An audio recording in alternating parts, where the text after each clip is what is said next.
उत्थान क्लासेज में आपका स्वागत है। यह चैनल प्रतियोगी परीक्षाओं के लिए उपयोगी है। नमस्कार साथियों, उत्थान क्लासेस में आप सभी का स्वागत है। आज मैं बताऊंगा कि जो हिंदी की बहुविकल्पीय प्रश्नों की श्रृंखला चल रही है, इसका जो टॉपिक है इस समय विराम चिन्ह के बारे में चर्चा करेंगे। तो सबसे पहले मैं थोड़ा सा बता देता हूं कि कहां कहां पे कौन से चिन्ह के बारे में, उसके बाद में मैं प्रश्न पे चलेंगे। देख लीजिए, आपको एक पेज दिख रहा होगा, विराम चिन्ह ऊपर दिए गए हैं, विराम चिन्ह का नाम है, उसके बाद में चिन्ह दिखाया गया है।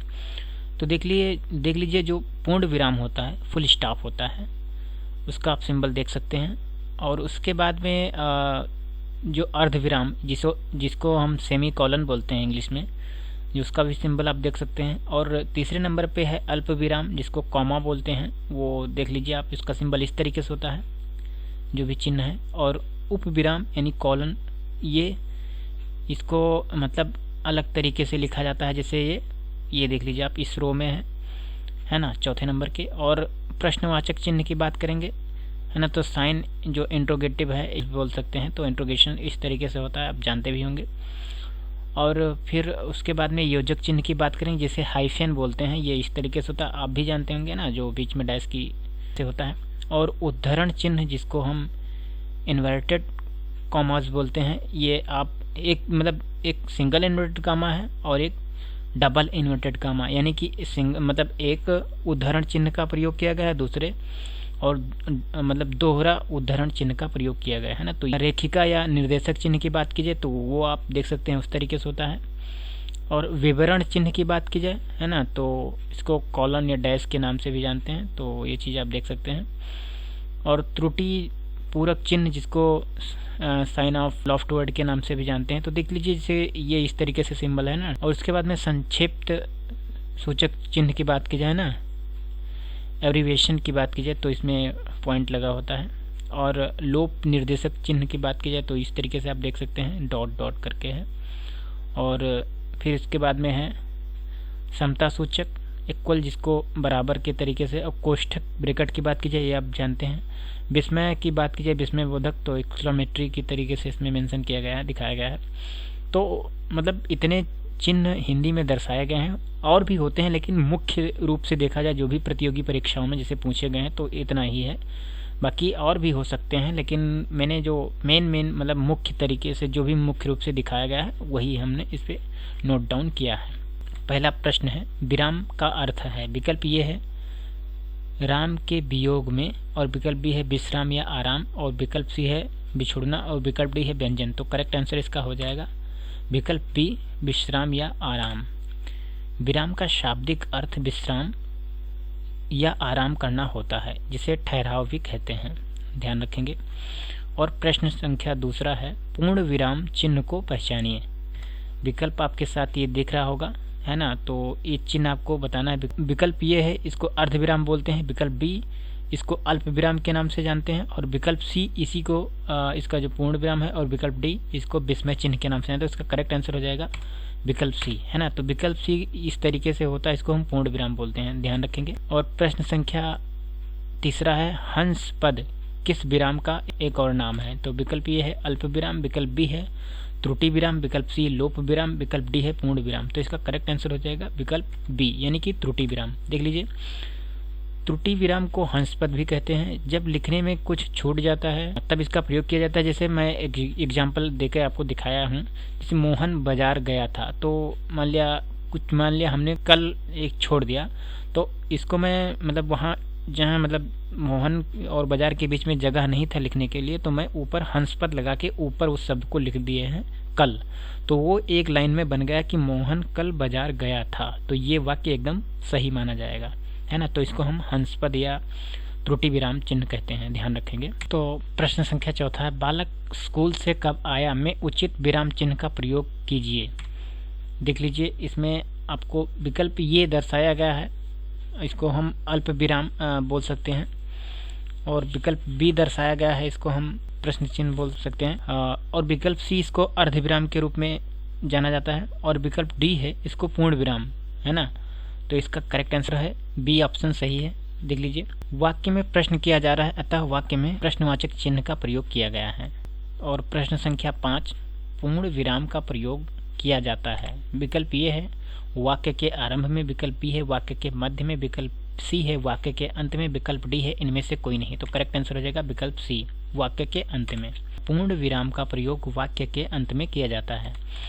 प्रश्न संख्या 6, हिंदी व्याकरण में सर्वाधिक रूप से प्रयोग होने वाला विराम चिन्ह कौन सा है?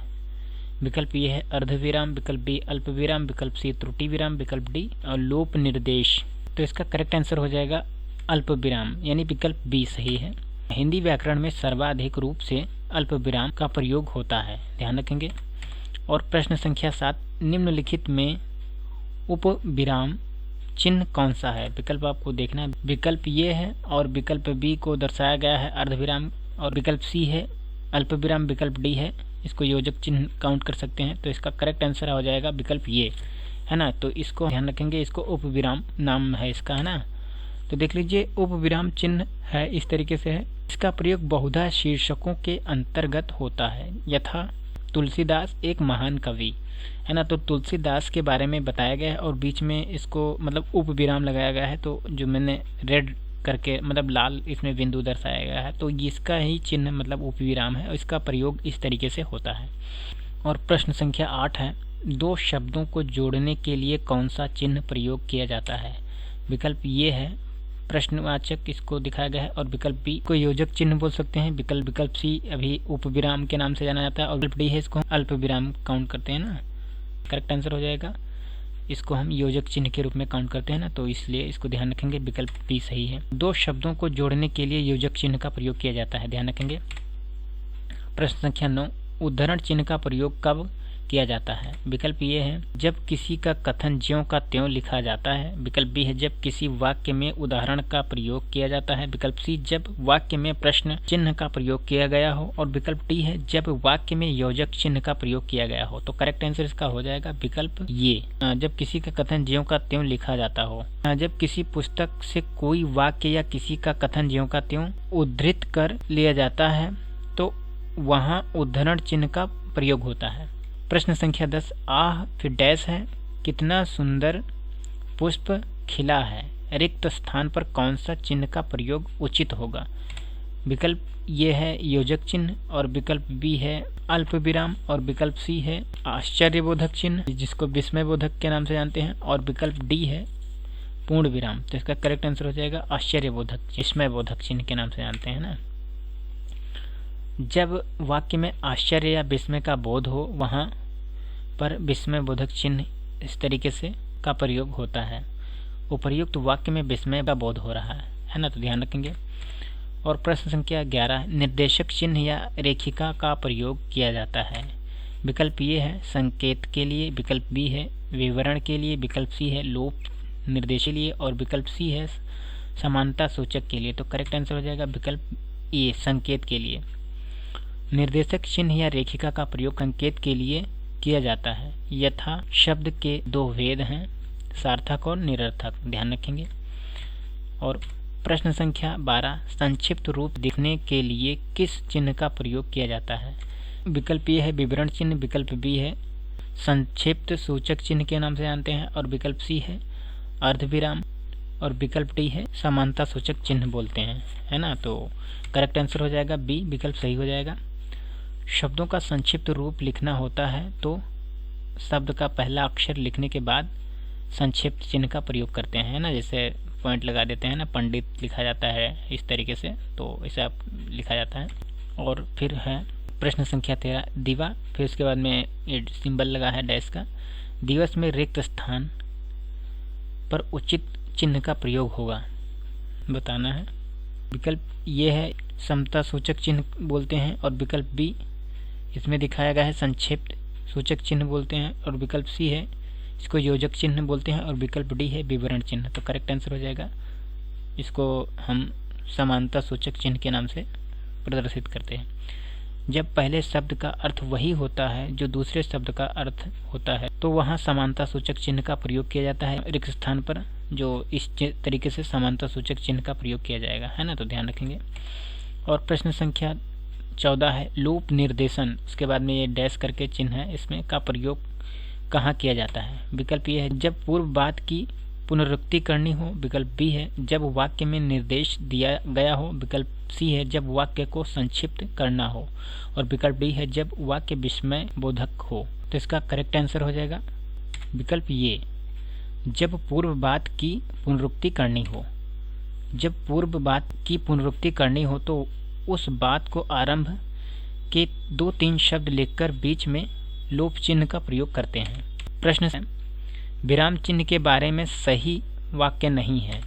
विकल्प ये है विराम चिन्हों की जगह में वर्णमाला नहीं है। विकल्प बी है विराम चिन्ह अर्थ संप्रेषण को सुगम बनाते हैं। विकल्प सी है विराम चिन्हों की जगह वर्णमाला में है, और विकल्प डी है विराम चिन्ह वाचिक और अर्थभेदक दोनों ही तरह से अपना वजन रखते हैं। तो इसका करेक्ट आंसर हो जाएगा विकल्प सी, विराम चिन्हों की जगह वर्णमाला में है ना। विराम चिन्हों की जगह वर्णमाला में है, यह वाक्य त्रुटिपूर्ण है, शेष सही वाक्य है, और ये वाक्य वही नहीं पूछे था तो इसलिए सही माना जाएगा। प्रश्न संख्या 16, किस वाक्य में सही योजक चिन्ह का प्रयोग किया गया है। विकल्प ये है कम से कम, विकल्प बी है उपराष्ट्रपति, विकल्प सी है असहिष्णुता असहिष्णुता, तो और विकल्प डी है प्रार्थना पत्र। तो करेक्ट आंसर हो जाएगा विकल्प डी प्रार्थना पत्र, है ना, जिसको योजक चिन्ह के रूप में है तो इसमें ही यूज किया गया है, तो इसलिए इसका सही हो जाएगा। विकल्प डी में सही योजक चिन्ह का प्रयोग किया गया है, अन्य त्रुटिपूर्ण है। और प्रश्न संख्या 17 है विवरण चिन्ह को एक और नाम से पुकारते हैं। विकल्प ये है वितरण चिन्ह, विकल्प बी है प्रश्नवाचक चिन्ह, और विकल्प सी है आदेश चिन्ह, विकल्प डी है लोप चिन्ह। तो करेक्ट आंसर हो जाएगा आदेश चिन्ह। विवरण चिन्ह को आदेश चिन्ह भी कहते हैं। अपना बहुमूल्य समय देने के लिए बहुत बहुत धन्यवाद। उत्थान क्लासेज के संस्थापक अंबुज की तरफ से आप सभी को सफल होने की अग्रिम शुभकामनाएं।